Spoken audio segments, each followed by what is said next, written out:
A very warm welcome to all the aspirant of library and information science.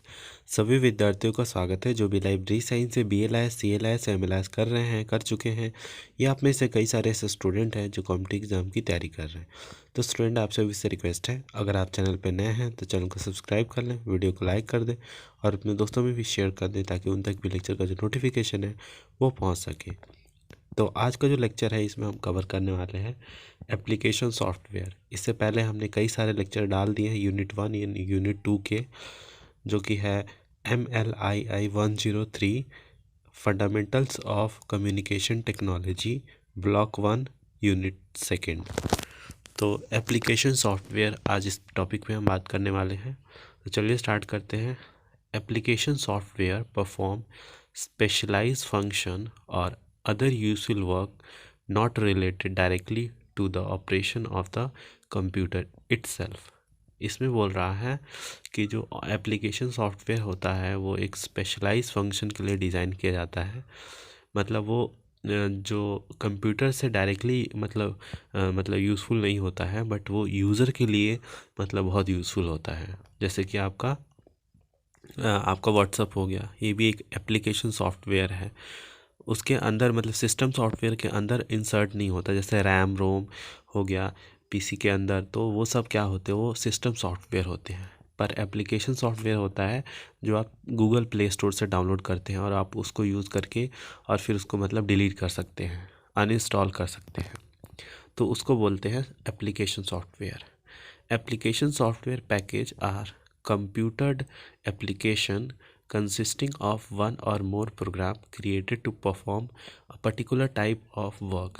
उनको मतलब इस तरीके से डिज़ाइन किया जाता है कि वो एक या एक से अधिक कार्य करे। जैसे कि आप IRCTC साइट से जो अपना बुक करते हैं जो टिकट, तो उसका काम क्या होता है, टिकट बुक करना। और जो फूड अगर आपको ऑर्डर करना है तो आज से फूड भी ऑर्डर कर सकते हैं। जैसे जोमेटो है उसमें फ़ूड ऑर्डर करना होता है, स्विगी है इसमें फ़ूड ऑर्डर करना होता है। तो इस तरीके से various type of application software होते हैं जो पर्टिकुलर कार्य के लिए वो डिज़ाइन किए जाते हैं। अगर इसके मतलब एग्जांपल की बात करें तो जैसे एडोब फोटोशॉप हो गया, MS वर्ड हो गया, लोटस 123 हो गया, एक्सेल हो गया, पेज मेकर हो गया, ये सब इसके एग्जांपल हैं। अब इसके अंदर देखिए डेटाबेस मैनेजमेंट आता है, जिसमें द डेटाबेस कॉन्सेप्ट इसमें हो गया। तो डेटाबेस कॉन्सेप्ट क्या होता है, देखिए डेटाबेस कॉन्सेप्ट को एक डायग्राम से हम एक डायग्राम से समझेंगे। यहाँ पे डेटाबेस कॉन्सेप्ट क्या होता है, data can be define as a set of character और सिंबल। डेटा एक मतलब सेट ऑफ कैरेक्टर हो सकता है, एक सिंबल हो सकता है, जिसको हम रिप्रेजेंट कर सकते हैं, विच रिप्रेजेंट फैक्ट्स, जो एक फैक्ट्स को दर्शाता है अबाउट सर्टन ऑब्जेक्ट, आइडिया और वैल्यू। किसी मतलब वस्तु, किसी विचार और किसी मतलब सीख को वो दर्शाता है। By it own data represent a set of character only that does not make any sense. मतलब अगर हम डेटा की बात करें तो जैसे कि एक फ़ोन नंबर है, वो भी एक डेटा है। On processing meaning it attach to data. मतलब अगर उसको हम बाइफरकट करें 1 2 3, मतलब उसमें से हर चीज़ को निकाल दें तो उसका अपना कोई मीनिंग नहीं होता, बट डेटा जो होता है वो बिट टू बिट करके बन रहा होता है, तभी जाके वो डेटा बेस बनता है। तो यहाँ पे देखिए the sign and the symbol which make up any data represent certain idea. जो साइन और सिंबल आप रोड पे चल रहे होते देखते हैं, वो भी एक तरह से डेटा है जो कि आइडिया को दर्शाता है। But that idea may be conveyed only if the symbol are processed in the proper way। वो आइडिया हम तभी कन्वे कर सकते हैं जब सिंबल अच्छे तरीके से मतलब चीज़ों को दिखा रहे हों।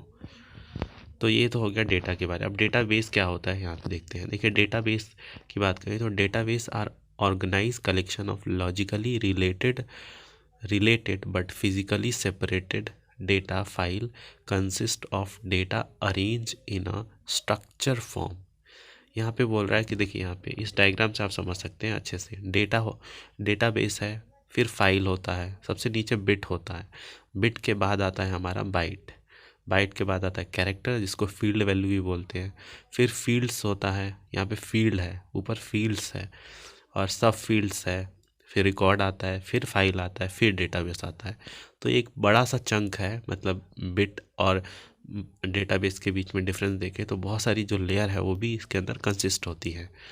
तो यहाँ पे अगर लाइब्रेरी में बात करें तो library and information specialist have always being database expert, वो हमेशा ही डेटाबेस एक्सपर्ट होते हैं।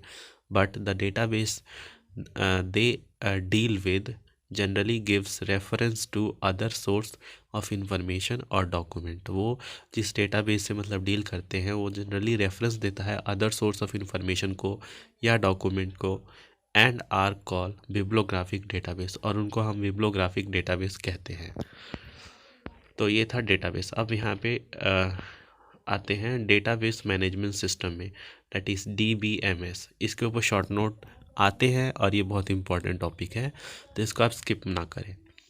तो इसको थोड़ा डिटेल में देखते हैं।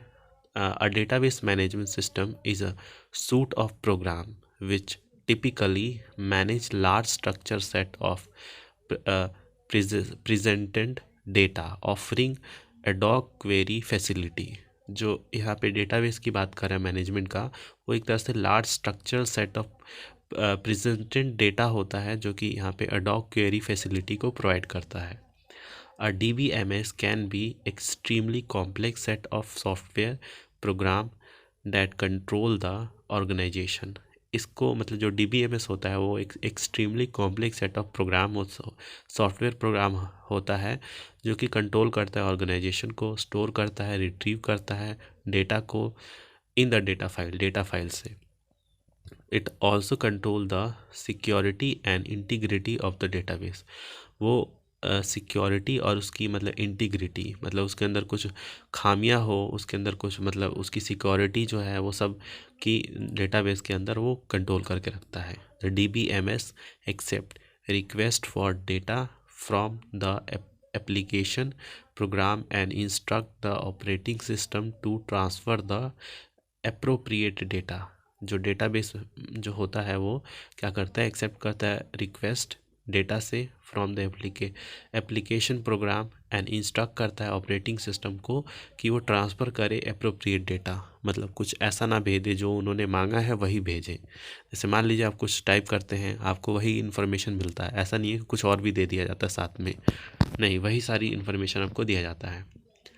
फिर आते हैं यहाँ पे, when a database DBMS is used, information system can be changed much more easily as the organization information requirement change। यहाँ पे बोल रहे हैं कि जब DBMS जो होता है वो यूज़ करता है इंफॉर्मेशन सिस्टम को, तो वो क्या करता है, वो चेंज हो जाता है, मतलब बहुत आसानी से ऑर्गेनाइजेशन इंफॉर्मेशन रिक्वायरमेंट जैसे उसको मतलब चेंज होता है वैसे ये चेंज हो जाता है। New category of data can be added to the database without disturbing the existing database. अगर कुछ न्यू उसमें डेटाबेस में ऐड होना होता है इंफॉर्मेशन या कुछ भी, तो उसको जो प्रीवियस एग्जिस्ट कर रहे होते हैं उनमें कोई भी चेंजेस नहीं होता, उसको कोई डिस्टर्बेंस नहीं होता, वो अपने आप ही मतलब एक अलग से ऐड हो जाता है।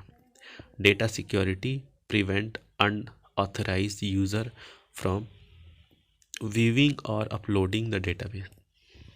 जो डेटा सिक्योरिटी होता है वो प्रिवेंट करता है कि जो अनऑथराइज यूज़र जो है वो उसको ना देखे और उसमें कुछ ऐसा चीज़ें अपलोड ना कर दे जो मतलब यूज़लेस हो। Using password user are allow access to the enter database और subset of database.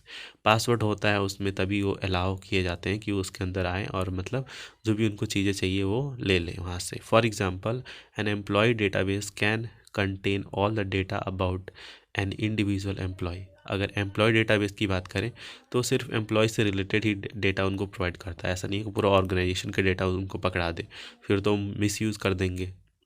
But one group of user may be authorized to view only payroll database। मतलब जिसको जितना डेटा दिखाना है उसको उतना ही डेटा दिखाया जाता है।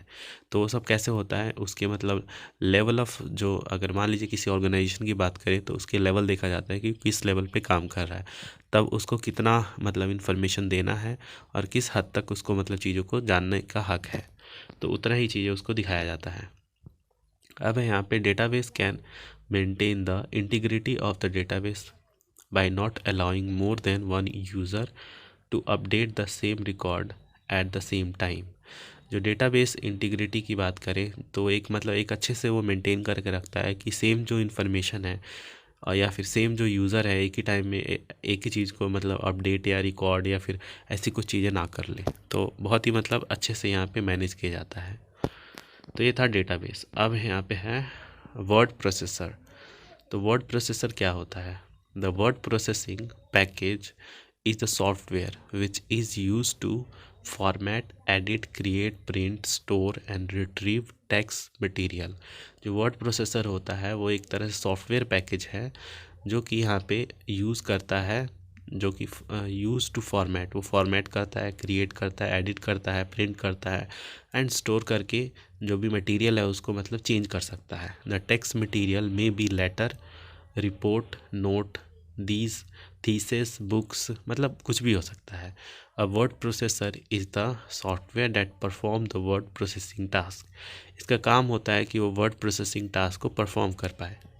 तो ये सारे वर्ड प्रोसेसर का काम होता है और बाकी आप थोड़ा सा पढ़ लेना, मतलब इसी के थोड़े बहुत कार्य दिए हुए हैं। अब है यहाँ पे डेस्कटॉप पब्लिशिंग। तो डी टी पी जो है ये हम नेक्स्ट जो हमारा मतलब लेक्चर आएगा उसमें हम कवर करेंगे। तो आशा करते हैं आपको सारी इन्फॉर्मेशन समझ में आया होगा। तो मिलते हैं आप सभी से नेक्स्ट वीडियो में किसी अलग टॉपिक के साथ। तब तक के लिए धन्यवाद।